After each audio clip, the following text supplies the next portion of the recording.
সীমান্তে গুলি চালিয়ে মানুষ মারা নিয়ে ভারতের বিরুদ্ধে আন্তর্জাতিক মহলে অভিযোগের শেষ নেই। এখন সেই তালিকায় যুক্ত হতে যাচ্ছে বিষাক্ত সাপ আর ক্ষুধার্ত কুমির। হ্যাঁ দর্শক, নদীপথে অনুপ্রবেশ ঠেকাতে বিষধর সাপ এবং কুমির মোতায়েনের এক অমানবিক ও উদ্ভট পরিকল্পনা নিয়েছে ভারত, জানিয়ে তোলপাড় শুরু হয়েছে আন্তর্জাতিক মহলে। প্রশ্ন উঠছে, কিভাবে আধুনিক রাষ্ট্র ব্যবস্থায় মানুষের বিরুদ্ধে বন্য প্রাণীকে অস্ত্র হিসেবে ব্যবহার করার এক ভয়ঙ্কর ছক কষছে দিল্লি? বিশ্বের অন্য কোনো দেশ কি সীমান্ত রক্ষায় এই ধরনের পদক্ষেপ নিয়েছে? বাংলাদেশের সাথে ভারতের 4096 কিলোমিটার সীমান্ত, যার বিশাল এক অংশ জুড়ে নদী ও জলাভূমি। প্রায় 3000 কিলোমিটার কাঁটাতারের বেড়া দিলেও যেখানে তা সম্ভব হয়নি, সেখানে বিএসএফ এর নতুন টোটকা সরীসৃপ মোতায়েন। বিএসএফ এর সদর দপ্তর থেকে দেয়া এক নির্দেশে বলা হয়েছে, নদীপথের ফাঁক ফোকরে প্রাকৃতিক প্রতিরোধক হিসেবে সরীসৃপ মোতায়েনের সম্ভাব্যতা খতিয়ে দেখতে।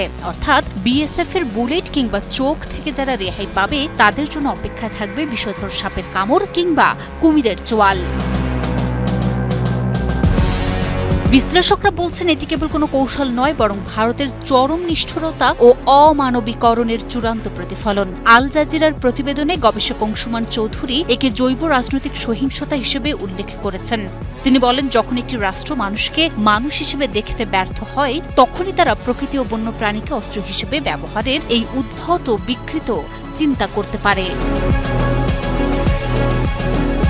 এদিকে নয়াদিল্লির দাবি, তারা জনসংখ্যাগত পরিবর্তন ঠেকাতে চায়, কিন্তু মানবাধিকার কর্মী হর্ষ মন্দর স্পষ্ট করে বলেছেন, বিচারিক প্রক্রিয়া এড়িয়ে বিচার বহির্ভূত পদ্ধতি বেছে নিতেই এই নৃশংস পথ বেছে নিচ্ছে ভারত। বিশেষ করে বাঙালি মুসলমানদের রাষ্ট্রহীন করার যে আতঙ্ক ভারত ছড়িয়ে দিচ্ছে, সাপের বিষ আর কুমিরের দাঁত যেন তারই নতুন হাতিয়ার। তবে এই উদ্ভট পরিকল্পনায় ভারতের নিজের নাক কেটে পরের যাত্রা ভঙ্গ করার দশা হয়েছে। কারণ ভারত রাষ্ট্র একবারও ভেবে দেখেনি এই বিষধর সাপ বা কুমির কোনো পাসপোর্ট বা ধর্ম চেনে না। সীমান্তের এই জলাভূমিগুলো বন্যাপ্রবণ। একবার এই হিংস্র প্রাণীরা ছড়িয়ে পড়লে তারা ভারতীয় না বাংলাদেশি সেই পার্থক্য করবে না। ক্ষতিগ্রস্ত হবে দুই পারের মৎস্যজীবী ও সাধারণ জনপদ।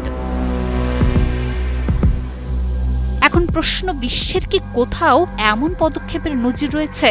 আসলে সত্যিটা হলো, বিশ্বের আর কোনো আধুনিক রাষ্ট্রের সীমান্ত রক্ষায় এমন আদিম ও বর্বরোচিত পদ্ধতি গ্রহণের নজির নেই। ইতিহাস বলছে, এমন উদ্ভট ধারণা আগে কেবল ডোনাল্ড ট্রাম্পের মাথায় এসেছিল, যা তিনি নিজেই পরবর্তীতে অস্বীকার করতে বাধ্য হন। কিন্তু ভারত যেন ট্রাম্পকেও হার মানাতে চাইছে। এটি যেমন পরিবেশ বিধ্বংসী, তেমনি আন্তর্জাতিক মানবাধিকার আইনের প্রকাশ্য লঙ্ঘন।